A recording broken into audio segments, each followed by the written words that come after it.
여러분, 서민의 시사광고 시간입니다. 제가 이 혼탁한 세상을 보지 않으려고 선글라스를 꼈는데 끼니까 멋있죠. 오늘 주제는 이재명 대통령 현충일 모르냐 이겁니다. 독립운동하고 하면 3대가 망하고 친일하면 3대가 흥한다는 말은 이제 영원히 사라져야 합니다. 얼마 전 대통령이 취임한 이재명이 한 말입니다. 여기 동의하지 않는 사람은 없겠죠. 누가 동의 안 해. 근데 문제는 그 사람이 이 말을 국립서울현충원에서 했다는 거예요. 그것도 현충일 추념식에서. 현충원 홈페이지를 딱 들어가면 뭐라 써있냐면 그 설립 계기가 이래요. 이 광복과 더불어 이제 군대가 창설됐잖아요. 그런데 북한이 계속 그냥 도발하는 거예요. 그래서 이제 각 지구가 이제 공비 토벌을 막 했잖아요. 근데 그 과정에서 이제 전사한 장병들이 있지 않습니까? 이분들은 그냥 뭐 개개인으로 하면 안 되고 나라에서 좀 기려야겠다 싶어갖고 서울 장충사에다가 안치를 한 거예요. 그러다 6.25가 터졌죠. 그럼 전사자 수가 급증해가지고 안 되겠다. 이 새로운 묘지 후보지를 물색해야겠다 싶어서 이제 결국 전쟁 끝나고 동작동에다 국립묘지를 짓게 된 겁니다. 1956년에 개장을 했고 그때는 이제 국군묘지라고 불렸죠. 그리고 군인 전사자 위주로 이제 안장이 됐고요.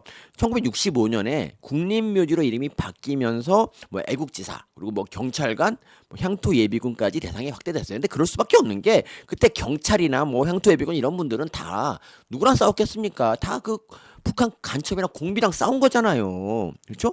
어쨌든 국방부가 만든 6.25 통계 자료집을 보면은 한국군 6.25 때 한국군 전사자가 13만 여 명이나 된대요. 그분들 이제 유해를 아직 다 찾은 건 아니지만 어쨌든 지금의 대한민국에 되기까지 물론 이제 애국지사분들도 많은 공헌을 했죠. 그런데 그분들을 위한 그런 날은 있어요. 뭐 3.1절도 있고 그리고 그 광복절 8.15 광복절 있잖아요. 이런 날에 그분들을 더 우선적으로 기리고 현충일만큼은 최소한 6.25 참전용사를 비롯해서 북한의 도발에 의해 사망한 분들을 조명하는 게 맞겠죠.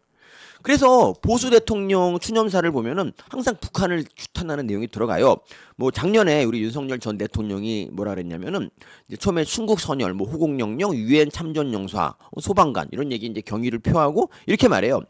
서해상 포사격과 미사일 발사에 의해 이어 최근에는 정상적인 나라라면 부끄러워할 수밖에 없는 비열한 방식의 도발까지 감행했습니다.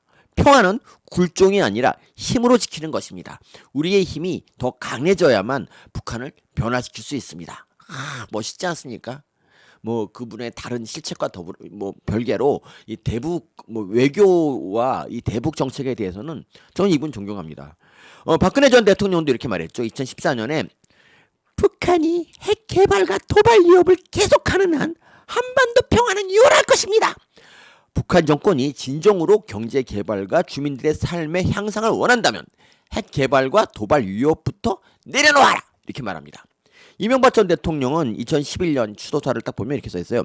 남과 북의 사냐에 잠들어 있을 13만 호국 용사들을 잊지 않고 마지막 유해 항구를 찾는 그날까지 최선의 노력을 다할 것입니다.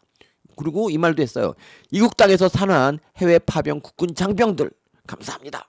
4만여 명의 유엔군 용사들, 천안함 전사자 추모합니다. 이런 얘기가 다 포함이 돼요. 자, 그러면 이 좌파의 상징 문재인은 어땠을까요? 2017년에 대통령 되자마자 추모사를 이제 했지 않습니까? 처음에 독립운동가를 기리자는 내용으로 시작하더니 놀라운 말을 합니다. 독립운동을 하면 3대가 망하고 친일을 하면 3대가 흥한다는 뒤집힌 현실은 여전합니다. 독립운동가 후손들이 겪고 있는 가난의 서러움, 교육받지 못한 억울함, 그 부끄럽고 죄송스러운 현실을 그대로 두고 나라다운 나라라고 할 수 없습니다. 아니 정말 신기하죠. 어떻게 좌파들은 거기서 머리가 거기야. 뭐 3대가 망하 이 얘기를 왜 지금 하지? 그게 언제 때 얘기인데 일본이 망한 게 언젠데 이게 군국주의 일본이 망했잖아.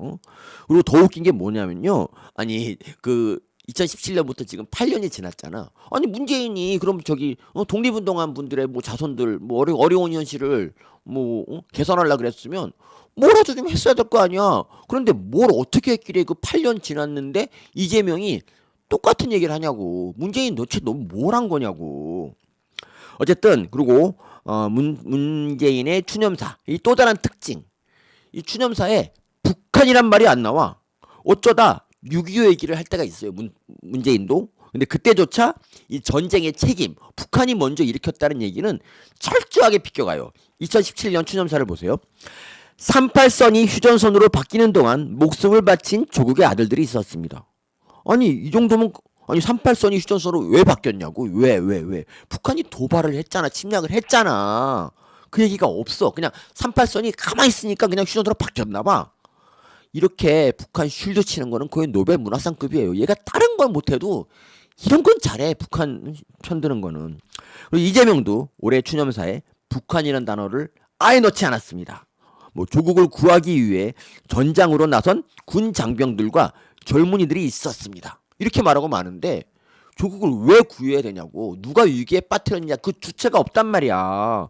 우리의 주적이 북한이잖아. 나라에서요, 여러분, 현충일을 국경일로 이제 기리고 추념식을 매년 하는 이유가 뭐냐? 같은 일을 반복하지 않기 위해서예요. 게다가 우리나라는 지금 한미일 군사 협력을 통해서 북중 러에 맞서야 되는 그런 처지잖아요. 그런데 우리 주적인 북한보다 군국주의 일본의 침탈만을 강조하는 게 대체 우리에게 어떤 도움이 될까요? 대선 전에 이재명이 이렇게 말했어요. 일본의 국방력 강화가 위협이 되지 않는다. 그동안 맨날 반일을 부르짖던 그런 인간 치고는 좀 황당한 말이죠. 180도 다른 말이죠. 그래서 사람들이 대통령 되면은 좀 달라질까 했던 모양인데 그냥 대선 전의 일들은 그냥 쇼였나 봅니다. 더 무서운 얘기 하나 해줄까요? 제가 아까 위에 언급한 이명박, 박근혜, 윤석열 대통령 모두 현충원에 안장되지 못합니다. 근데 문재인은 그리고 최소한 지금까지는 이재명은 현충원에 안장될 거래요. 너무 기가 막힌 현실 아닙니까? 서민의 시사방구 이렇게 마칩니다.